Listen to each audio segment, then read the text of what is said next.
Hi everyone, today I want to talk about a fascinating and deeply personal topic: how the people around us, the company we keep, the friends we have influence our minds and ultimately shape our life. Also, how the content our minds consume controls our life as well. I've been thinking about how much the people around us, the stuff we expose our minds to, actually shape who we are. It's sort of interesting when you stop and think about it. The things we listen to, the people we hang out with, even the stuff we scroll through online, it all adds up, right? Before we get into details, if you're new here, take a second to click on that subscribe button below so that you do not miss out on my future videos. You know the saying, you are what you eat. But here is the twist. You are also what you think, read, watch, and listen to. Your mental diet is just as influential, if not more, than your physical one. So grab a cup of coffee, tea, or whatever fills your mind like a healthy snack such as blueberries, which I like. And let's unpack how what we mentally consume shapes our reality. Have you ever noticed how spending time with certain people leaves you feeling energized and inspired, while others, well, they just drain you? It's like we are sponges soaking up their energy, their moods, and even their habits. And it's not just the people, it's what we consume too: podcasts, books, music, even memes. If we are constantly feeding our minds with negativity or junk, it's no wonder we feel stuck or uninspired. But when we are around uplifting people and ideas, it's like our brains light up with possibility. I'm not saying we should cut off people who are going through a tough time. That's not what I mean. But I do think we need to be intentional about who and what we let influence us. Surround ourselves with people who push us to grow, who celebrate our wins, and who are there when things get tough. Okay, let me elaborate on this. Let's start with the human aspect, the people we spend our time with. It's often said you are the average of the 5 people you spend the most time with. But have you ever stopped to think about how true that is? Your friends, family, co-workers, and even casual acquaintances can have a profound impact on your thoughts, behaviors, and mindset. Your life becomes a reflection of it. So let's explore this dynamic and figure out how to surround ourselves with the right kind of people. When you look at the science, humans are incredibly social creatures. Studies in psychology and neuroscience show that we are wired for connection, and our brains are constantly influenced by the people that we interact with. This phenomenon is called social contagion. Just like catching a cold, emotions, habits, and even attitudes spread from person to person. For instance, if you're surrounded by friends who are optimistic and driven, you are more likely to adopt those qualities. Conversely, spending time with negative or toxic individuals can pull you down, even if you are naturally upbeat. There's a famous study by researchers at Harvard, and they found that happiness is contagious. If a close friend becomes happier, your chances of becoming happier increase by 25%. On the flip side, if a friend is stressed or anxious, that energy can rub off on you too. Let's talk about the role of friends in shaping identity. Your friends do more than just influence your mood. They shape your identity. Think about it. The people you spend the most time with affect your interests, habits, and even your goals. Let me ask you something to reflect on. So, who are the people in your inner circle? Do they inspire you to be your best self, or do they hold you back? Are they encouraging you to do good things or bad things? For example, if you make a conscious effort to join a group of fitness enthusiasts because they want to live a healthier lifestyle, over time your habits will shift too. Instead of late nights fast food runs, maybe you will be doing meal prepping and hitting the gym. All because you chose to surround yourself with people who embody the values you aspire to. However, not every relationship is good for you, and that's okay to admit. Toxic friendships or relationships can drain your energy and limit your growth. Surround yourself with people who celebrate your wins, support your growth, and more importantly, choose people who have good moral values. Now that we know the importance of positive relationships, let's talk about how to cultivate them. Here are some actionable steps to build a supportive social circle. Seek out growth-oriented people. Join clubs, attend events, and participate in communities that align with your interests and values. Invest in existing relationships too. Do not ignore them. So reach out to friends who uplift you, show appreciation, and make time to nurture those connections. Be the kind of friend you want. Positivity is a two-way street. So if you want to have supportive, kind, and inspiring friends, strive to embody those traits yourself. If you have a friend group that perpetrates bad habits, break free from that group and find a new circle that encourages personal growth. Or build a mastermind group of like-minded individuals to share ideas and motivate each other. Let's say you are interested in technology startups. Build a group of people to develop ideas or projects together. Want to take on a challenge this week? Take stock of your social circle and identify one relationship that's positively influencing you and one that might be holding you back. Then take one small step to strengthen the positive connection and set boundaries for the negative one. And then maybe you would like to share your experiences with me here in the comments. I would like to hear how this challenge transforms your mind. Another one that I think will be very beneficial, a conversation with a loved one. Sometimes the most impactful conversations happen with the people closest to us. I encourage you to sit down with a loved one and talk about how your environments and connections are shaping your lives.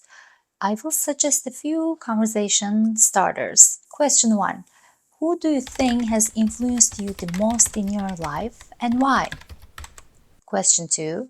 What kinds of content do you find yourself consuming lately?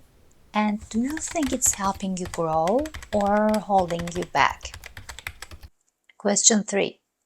How do you think we as friends, partners, or family, whoever that person is, can support each other in creating a positive mental environment? Sharing these thoughts can deepen your relationship and help you both become more intentional about how your mental and emotional inputs. Let me tell you a story about a friend of mine who was someone who only did shopping when she needed to buy something, nothing excessive. But then she became close with a co-worker from her office who was someone who shops excessively. And my friend became very fond of shopping after she became close friends with her. She started buying things that she doesn't even need at all.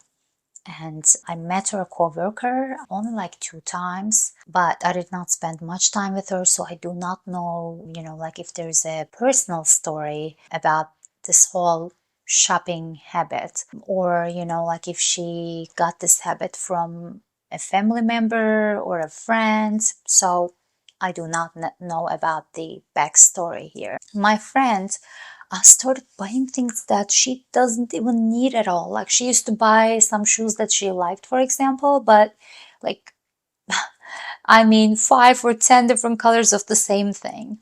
So that was a lot. She was just spending all her money on shopping, literally. And she was not like that before. She started, like buying everything that she sees. Then I heard her complaining about not being able to spare like money for traveling or other interests. Whenever she had any extra time, free time, she would just like go online, look for something to buy, or go to outlets or like stores to, walk around to find something to buy. And so I told her, you're spending almost all your money on shopping. So, of course, you cannot spare any money for traveling or your other interests. That's not going to be possible this way. And you buy things which are unnecessary. So, like, fashion trends keep changing too. And then she ended up with, like so many clothing and accessories that she doesn't even wear or use anymore. They were only trendy during that time frame, and then soon those clothing or the accessories she bought were not like fashionable anymore. So I was like, you say you have all these stuff in your closet which has still tags on it, and you couldn't even get a chance to wear them. So she said it makes her happy to buy them. So I, of course, realized that the process of just buying them was making her happy, but that wasn't real happiness. I helped her change this mindset. And while still right now she's buying the necessary clothing, etc., she spends a lot less money on shopping now. And she has money to spend on her other interests. So this was 2 years ago, and since she has been to a few different places, she took a few trips, the places that she said she had always wanted to see. She has a younger brother that she started taking art classes with. She says she enjoys a lot these classes with him. So these are just two examples that how it just transformed actually her life, not only, financially, but also spending time with loved ones, that she's sparing more resources on things that matter. And she's a lot happier. She got rid of that extreme shopping habit and putting her money into things which are more meaningful and satisfying.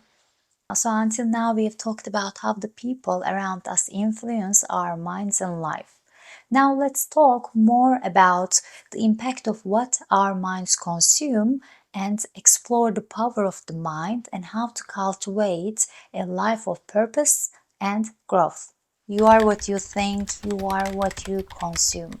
So your mental diet is very important. Your mental diet is the information, ideas, and emotions you feed your brain every day.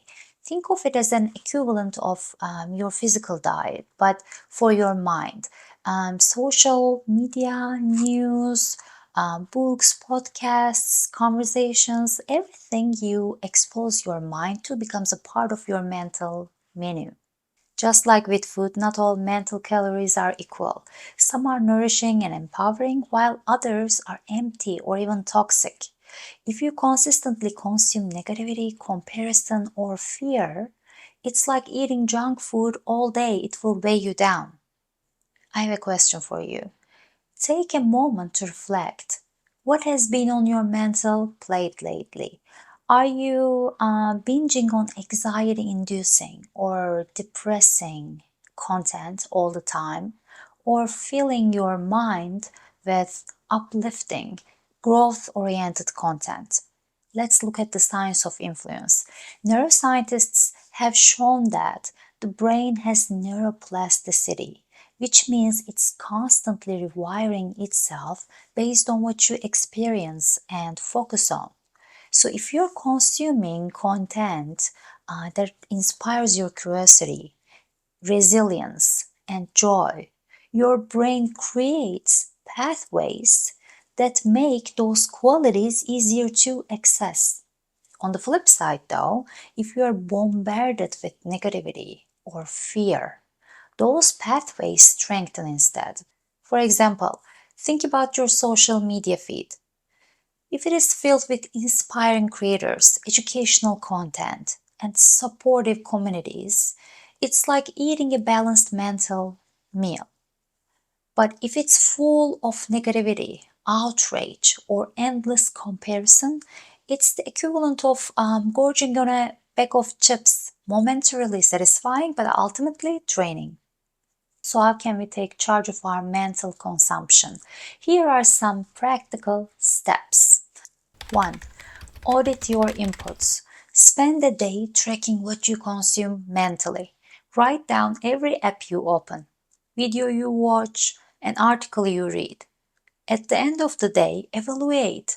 Does this content nourish or drain you? 2. Set boundaries. Limit exposure to sources of negativity. For instance, instead of doom scrolling before bed, listen to a calming audiobook or practice gratitude journaling. 3.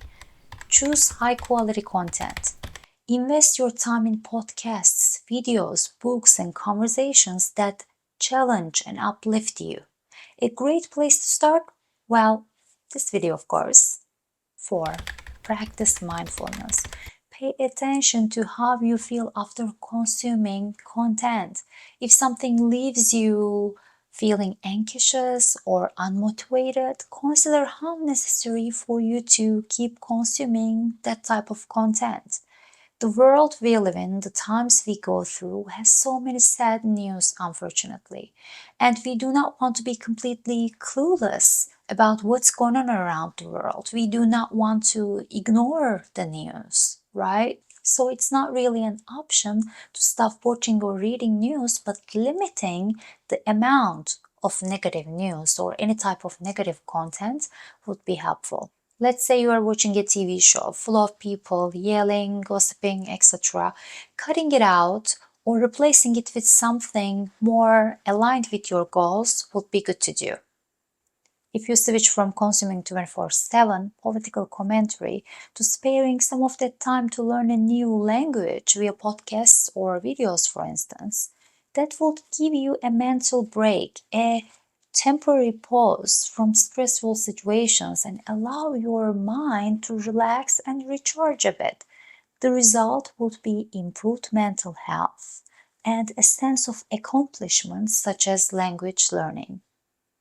Also, if you keep scrolling through social media and follow so many celebrities or influencers, the ones who only share luxurious lifestyles or fun things to do, pages about dramatic events, gossips about other people's lives, that will make you unhappy comparing your life with those people's lives and honestly wasting a lot of time.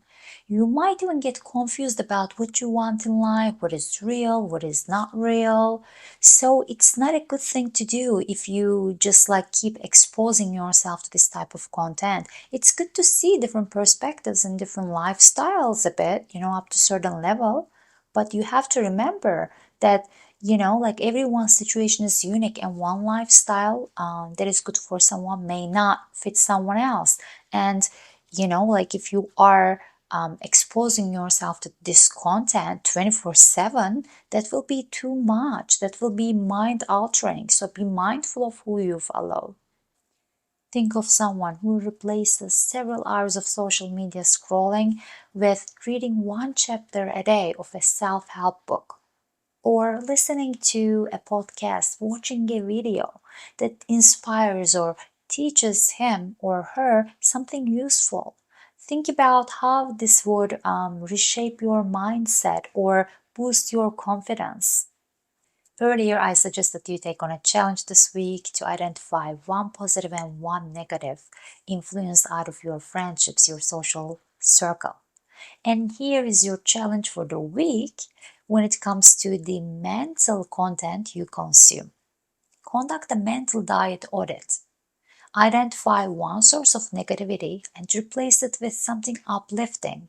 Whether it's swapping a very dramatic TV series you're watching for a comedy special, or turning off the news for a while at least to watch a TED Talk. Small changes can make a big difference. Share your progress with me in the comments and let's hold each other accountable. The people you spend your time with, the podcasts you listen to, the videos you watch, the books you read, they all will impact your actions and shape the person you become before even you get to notice. It's like building a garden in your head, The people and the things you let in are like the seeds. If you want something beautiful to grow, you gotta plant the right seeds and pull out the messy plants that are not good, that makes your garden look messy, that are not intended to grow there. Whatever consumes your mind controls your life. So choose wisely. Thank you for tuning in. If you found this video helpful, share it with a friend or family member who might need to hear it. Remember to give the video a thumbs up, to like it, and share your thoughts below in the comments section. Until next time, stay curious, stay mindful, and keep growing. Bye for now.